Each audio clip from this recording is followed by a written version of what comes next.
powerful website you need to know about part 5. So this site is Eversend. Eversend is going to help you get virtual debit cards, and you can use them to buy stuff online. You can also send money with this virtual cards too as well. You can receive money with it too as well, and this is how it is. So you just need to create an account with your Gmail and you're good to go.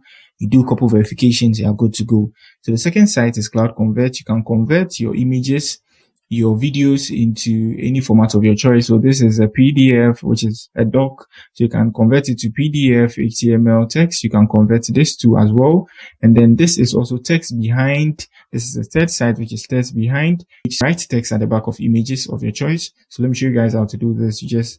I want to enter CR7 here, and then I move here to edit it, how it's going to appear. So I come here to this side here, and I try to, rotate it horizontally. So I come here, so you're going to see the image is going to shift to this side as well. So it's very much simple. Let me try moving it here, and it shifts to this side. So that's it. It's going to help you write text at the back of images. So that's it for the video. If you are new here, give me a like, subscribe to my channel. Peace.